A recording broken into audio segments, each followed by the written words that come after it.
You're listening to Soundside. I'm Libby Denkman. Let's talk about vaccines and the changing federal guidance around them.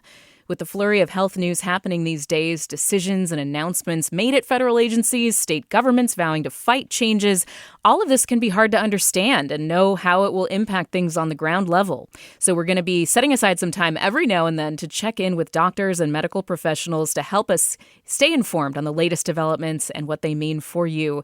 Today, we're joined by Dr. Helen Chu. She's a professor of medicine at the University of Washington, and Dr. Amanda Cost, the Chief of Service of Family Medicine at Harborview Medical Center. Doctors, thank you very much for being here. Thanks. Thanks for having us. So we're focused on childhood vaccines today because there's been a number of developments out of the federal government in the past week or so. So there was this vaccine panel that was formed by Health and Human Services head Robert F. Kennedy Jr.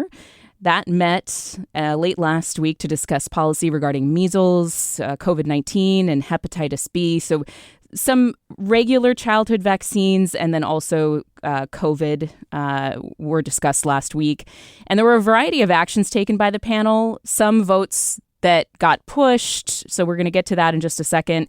But first, Dr. Chu, let's start with you because this is the federal vaccine panel that up until a few months ago you served on.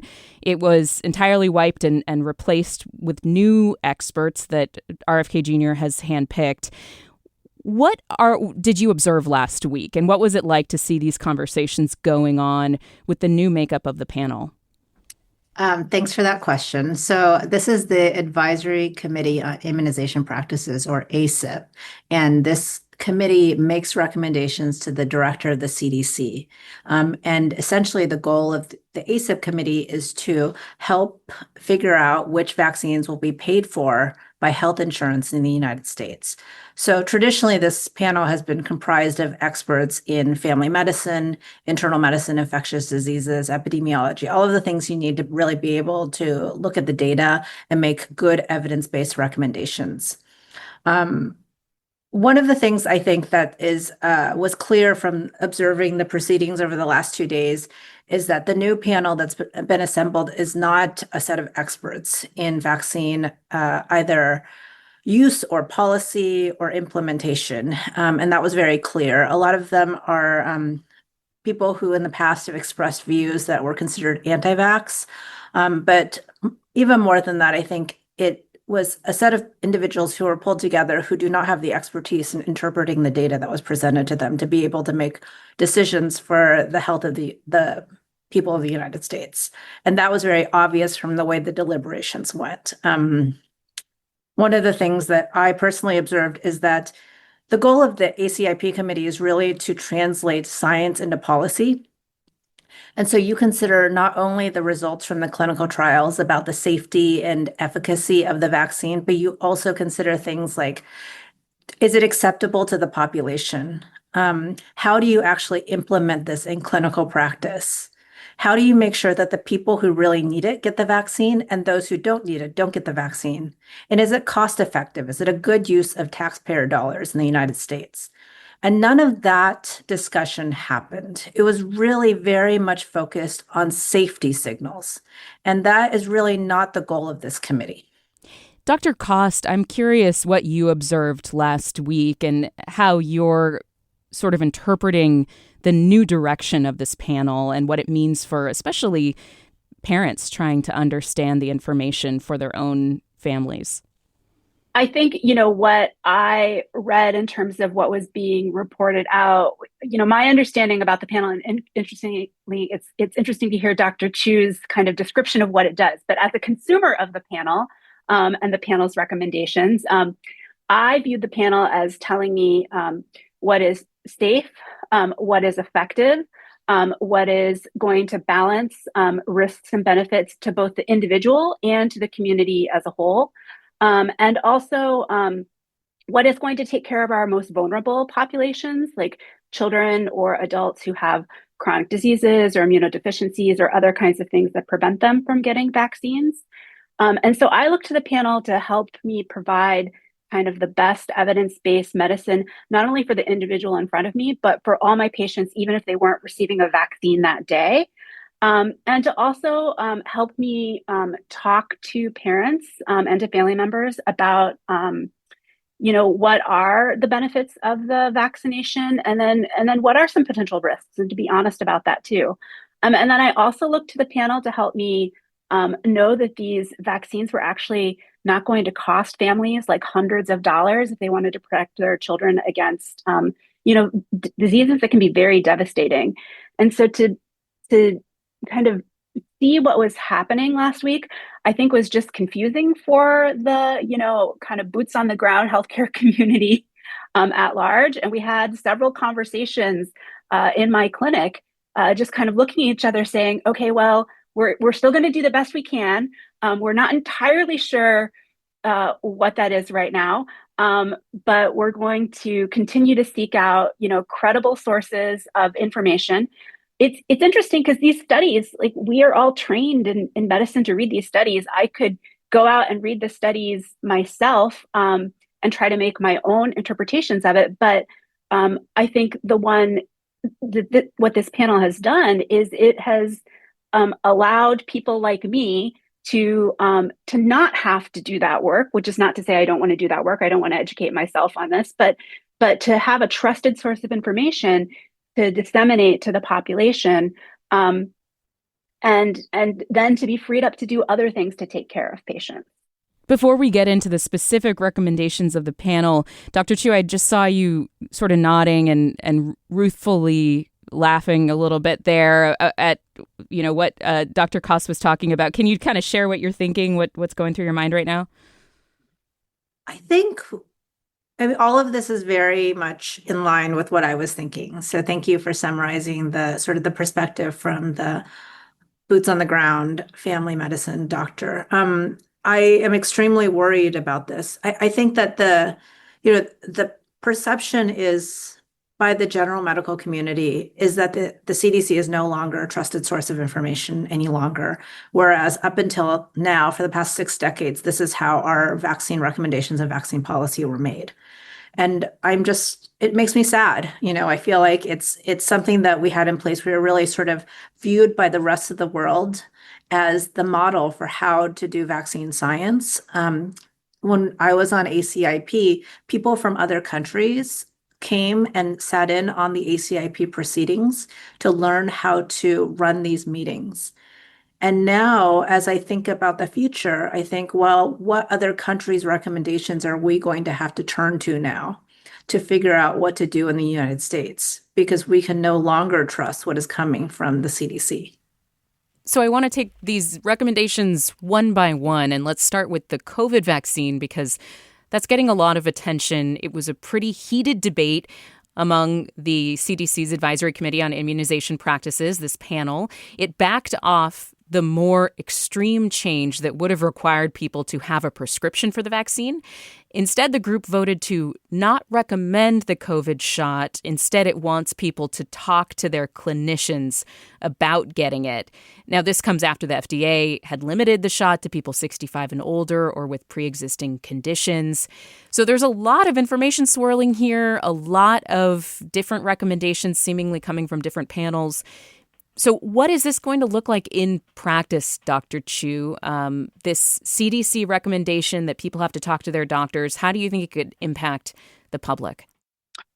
So I think it's actually pretty confusing the way that the recommendation was worded, but ultimately it actually makes it much easier to get the COVID-19 vaccine.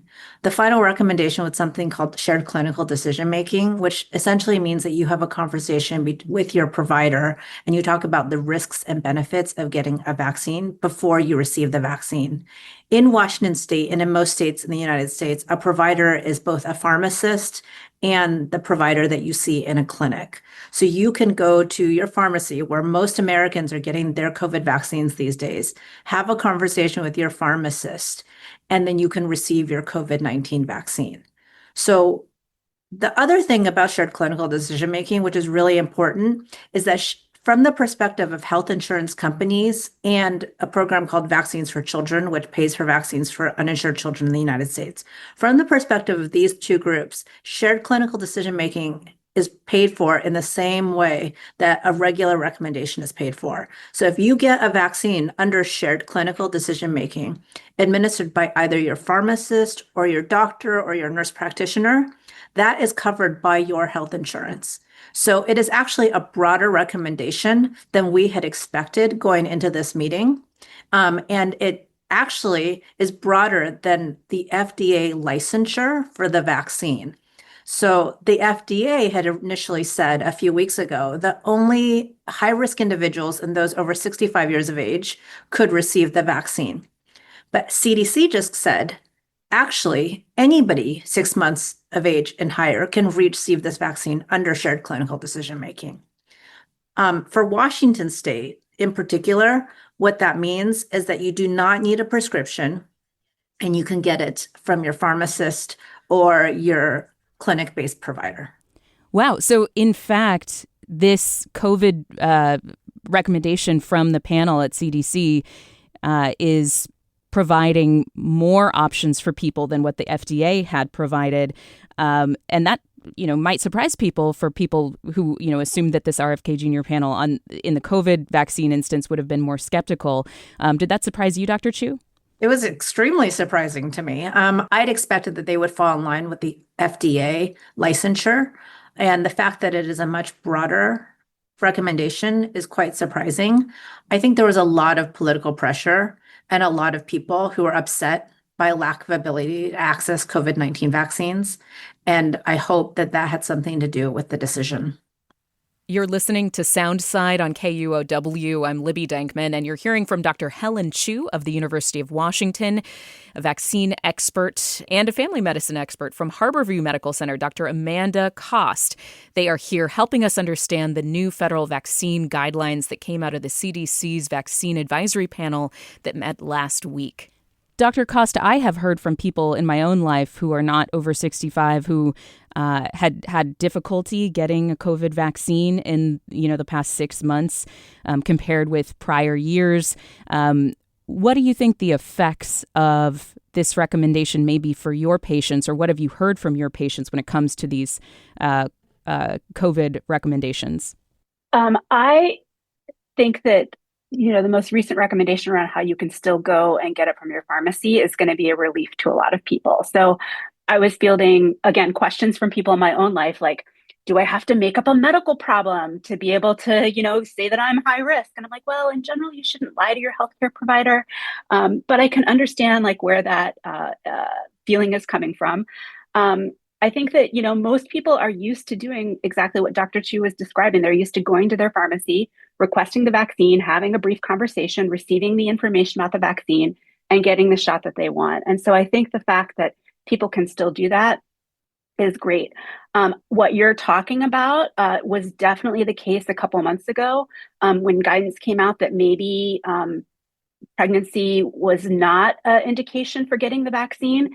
And for me, I was at UW Medical Center the week that COVID broke out in Seattle. I was the inpatient attending, and we also took care of pregnant patients that first week in March back in 2020 when it was here. And I remember just feeling really terrified for the patients that I was caring for, terrified for the team that I was leading.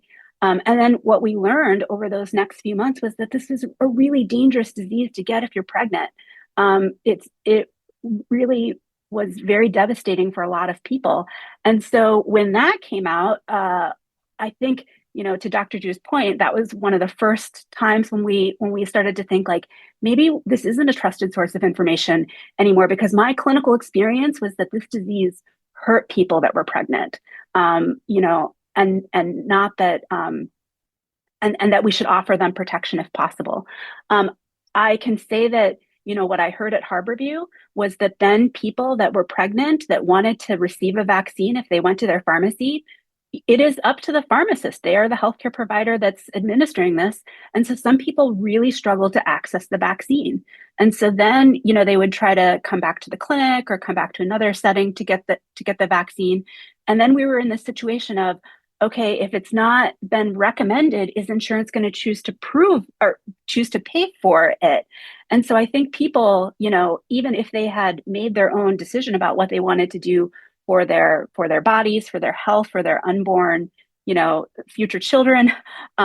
They were in a position where these barriers were put up that could have been potentially really devastating to them. So I'm relieved that we're kind of back to where we were before, because the past couple of months, I think, have been really rough and confusing for everybody. And I hope that it remains this way moving forward. And these new CDC recommendations for vaccines, at this point, they're not final yet, right, Dr. Chu? They still have to be adopted? So for them to be adopted, they have to be signed off first by the CDC director and then by the HHS secretary, and then they are published and then they are formally adopted. In general, insurance companies have a year to adopt recommendations made by ACIP, but what happens in practice is that they're often adopted immediately. Okay, we're going to take just a quick break here. I'm talking with Dr. Helen Chu of the University of Washington and Dr. Amanda Cost of Harborview Medical Center. They're helping us understand the latest recommendations from the CDC's Advisory Committee on Immunization Practices panel, which was handpicked by HHS Secretary Robert F. Kennedy Jr. That new panel met for the first time last week. Dr. Chu is a professor of medicine and one of the vaccine experts whom RFK Jr. purged from the advisory panel earlier this year. Dr. Cost is the Chief of Service of Family Medicine at Harborview. Coming up next, changes to the MMRV vaccine recommendations that parents should be aware of. That's right after a quick break on Soundside on KUOW. Back with more Soundside, I'm Libby Denkman. Vaccine expert Dr. Helen Chu of the University of Washington is with me, along with family medicine expert Dr. Amanda Cost of Harborview Medical Center. And we're breaking down the news out of the CDC's new vaccine advisory panel, which held a sometimes messy and confusing series of meetings last week. The panel is all new since HHS Secretary RFK Jr. fired the existing members earlier this year. And one of those experts that he fired was Dr. Helen Chu of UW. Okay, moving on to the measles, mumps, rubella, and varicella vaccine, MMRV, which has been around for a long time for children. The panel is no longer recommending that children under 4 get the MMRV vaccine. Instead, the panel suggests that kids get the varicella or the chickenpox shot separately, so peeling off that V part of MMRV. The panel also voted that the Vaccines for Children program, which is the federal government program to get free vaccines to people who can't afford it, that the Vaccines for Children program should not cover free MMRV shots anymore for this group. So, Dr. Cost, what does this mean? Well, I think parents are always trying to minimize the pain that their children need to experience when they're getting vaccines. And so the benefit of this combination vaccine was that it only took 1 poke as opposed to 2, and that they did not have to come back to the clinic, to wait to get a subsequent vaccine. That being said, practically speaking, at my clinic, we gave the shot separately.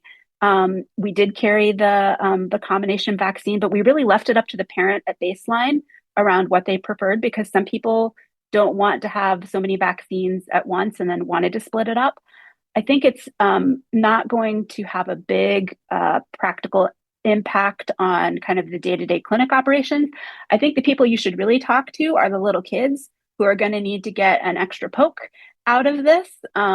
Hopefully they'll be young enough that they don't remember too much. I can say that when my daughter was this young, she remembers every single poke, so she would probably not be in favor of this change. But I think on a day-to-day basis, I don't think that this recommendation is going to have a huge impact in practice, but will just require, kind of the systems, logistics overhead of removing the vaccine, of not having it available, of, if you do have it available, make sure you don't give it to people whose insurance doesn't cover it. So it's going to add kind of logistical challenges if people do want it. But I think in terms of offering kids protection, I don't think it will have a big impact. Dr. Chu, what is your reaction? Because this subsidized free vaccine program, the Vaccines for Children program, not covering free MMRV shots anymore seems like a pretty significant deal for people who can't afford the vaccine. What is your reaction to that change and the overall differences in the MMRV recommendations from the CDC panel? I would agree with Dr. Cost.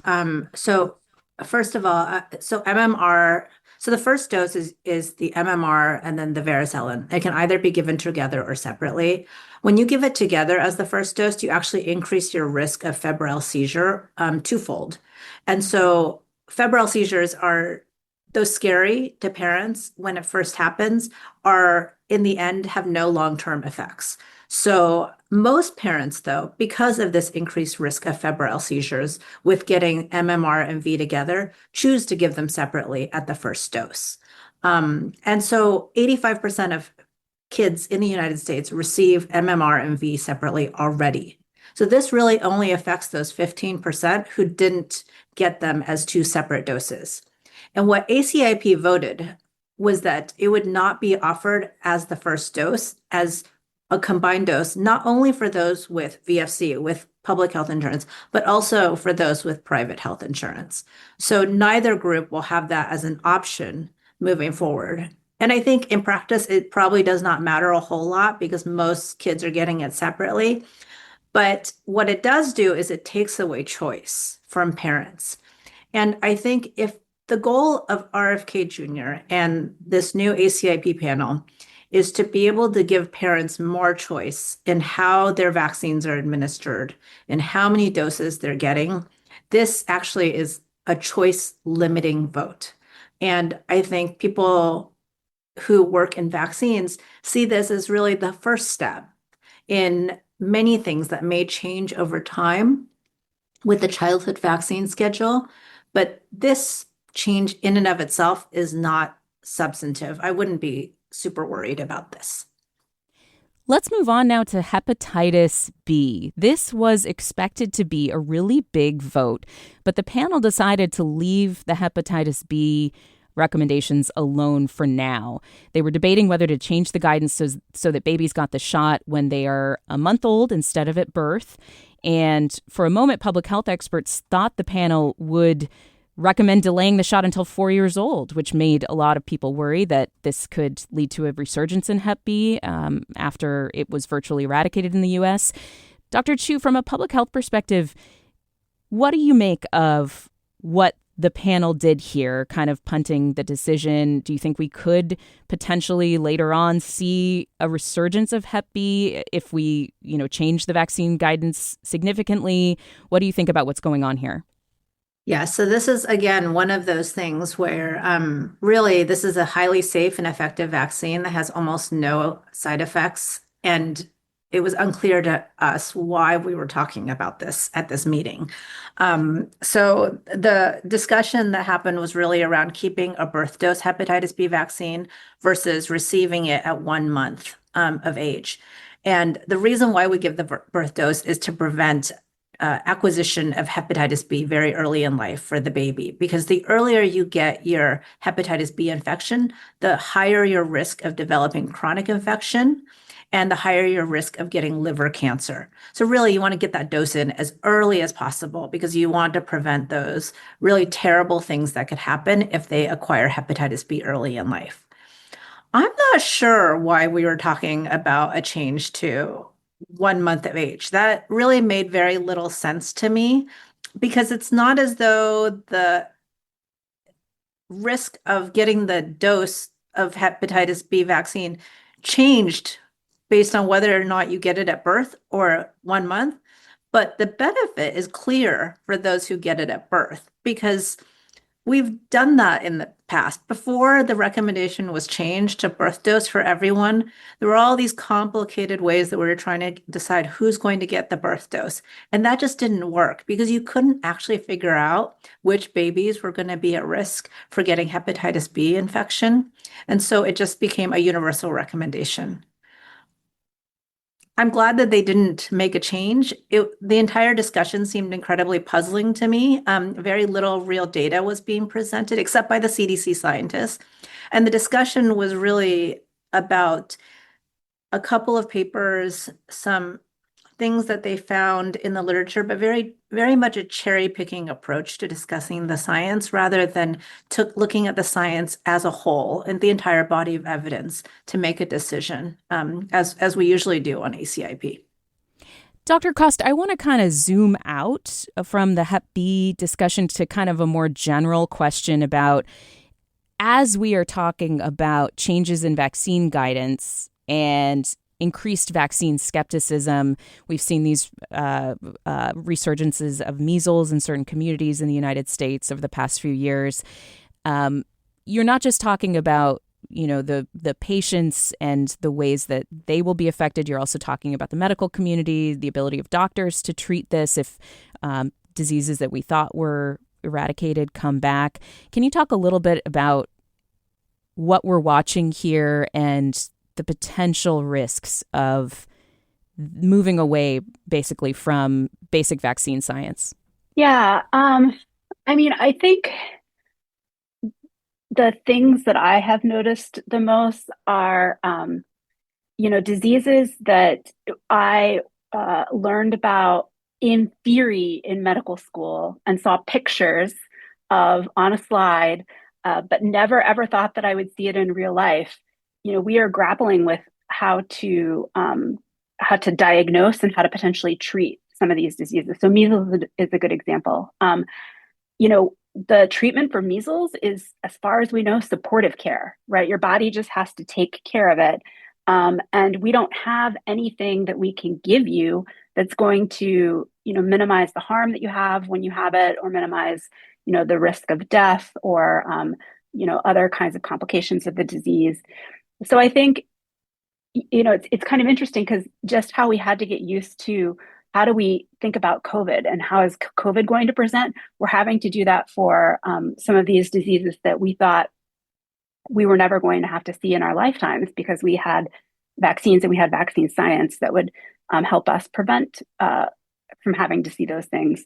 I think the other thing that kind of struck me a couple weeks ago was when Florida said that they were no longer going to require vaccines as part of going to school, I believe. And one of the vaccines that they said that they were going to not require is the Haemophilus influenza B vaccine. And this is an interesting vaccine for me because right when I was going to medical school was when this vaccine came out, was implemented. And so I remember learning all about really serious Haemophilus influenza disease, like epiglottitis, meningitis, things like that. And there was a whole group of people who knew how to treat very, very sick, small, young children with very severe Haemophilus influenza disease. And then it all just disappeared when we started to vaccinate kids. So I have actually never in my lifetime, even though I was told I would see it when I was in medical school, because it was so successful, I've never seen Haemophilus influenza epiglottitis. I have a colleague who's 10 years older than I am, who treated this all the time in their ENT residency. And they were used to, having to bring these kids back to the operating room, try to put a breathing tube into their lungs so that the swollen epiglottis would not cut off their airway. And if that didn't work on the first or second attempt, they would put a trach in the kid. They would put a cut in the kid's neck and they'd put a breathing tube in that way, because that was the way you save that child's life. And there is a whole generation or two generations of doctors that have never had to do that.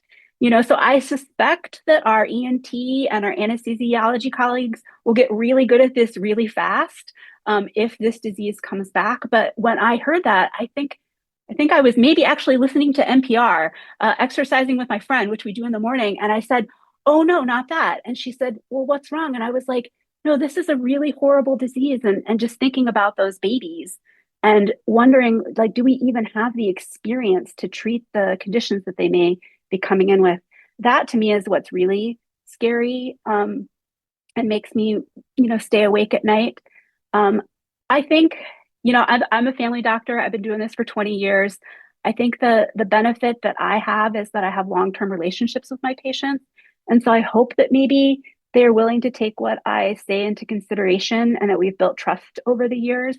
I would say the general, kind of confusional state that we're all in, that, doctors are in, that patients are in, I think does not make for easy times, and we're all doing the best that we can. I guess I just hope that we're trying to protect our most vulnerable members of society, including little kids that don't really get to make a choice about what they're going to get or what they're not going to get, and those who can't get vaccines for their own health reasons. I would not want us to go back to those times. We're talking about new federal vaccine guidelines from the CDC's advisory panel that met last week.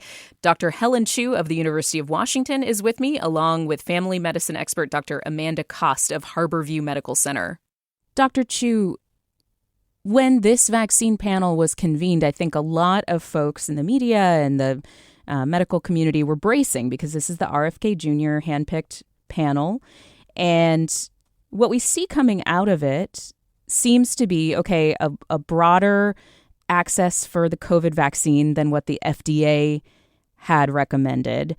The peeling off of the chickenpox vaccine from the MMRV, which, as you said, was pretty widely adopted already by a lot of parents, and a punting on the Hep B conversation. So what do you make of the outcomes? I mean, for some people observing this, for myself at least, I think, well, this seems like not a huge deal so far. I mean, what do you make of the effects of the panel's decision-making as it stands? It seems like much ado about nothing, actually, the last 2 days of the deliberation, that they talked a lot and a lot of data was discussed. But at the end of the day, there was no real substantive change. And I think that's good. That's a very good thing, that actually, at the end of the day, most things stayed about the same. And actually, we got more access to COVID-19 vaccines than we had expected. I think the broader picture, though, is that you are now putting on the national stage people who are having discussions and relitigating the safety of vaccines that have been used for decades and decades, that have been protecting our children from getting diseases that can lead to their death and the death of people around them. And so I think that's the bigger concern I have, is that we are now normalizing what up until recently I would have considered fringe theories, fringe discussions, things that we really did not talk about on as scientists in a public forum. And the fact that we are even having these discussions, that now they're, in the newspaper, that we're listening to it on the radio, and that people are starting to question what they once took for granted. I think that's the problem. And I think that's going to continue to happen over the course of this vaccine panel, over the course of the next several years. And overall, it's going to lead to parents being afraid about the vaccines that they're getting for their children, and more questioning and increasing vaccine hesitancy. So chipping away basically at the basic trust in these vaccines that have been tried and true for decades, and where that leads, I mean, it is a riskier place. Yes, I sort of see all of these vaccines as this armor that's surrounding your child. And with every single one of these meetings, we're creating more chinks in that armor. And at some point, it's all just going to shatter. And we're not going to have vaccine induced protection anymore. We're going to lose herd immunity, and all of these diseases are just going to come back. Dr. Helen Chu is a professor of medicine at the University of Washington. You also heard from Dr. Amanda Kost, Chief of Service of Family Medicine at Harborview Medical Center. Thank you both so much for being here. And this is a very confusing time for a lot of us, trying to interpret these new recommendations from the federal government. So having trusted sources of information in our own community here in the Seattle area is huge. And I really appreciate your time today. Thank you for having us. Yeah, thank you. You're listening to Soundside on KUOW. By the way, we're going to be doing more panels with medical experts like this on other topics coming up. If you want to send in a question or a topic that you'd love to be explored by a panel of medical experts, you can email us at soundside@kuow.org. Thanks for listening to Soundside. This show is only possible because listeners support us. If you're able to give right now, please check out the show notes for a link to donate. And don't forget, you can listen live on KUOW 94.9 FM Seattle at noon and 8 p.m., Monday through Thursday, or anytime online at kuow.org.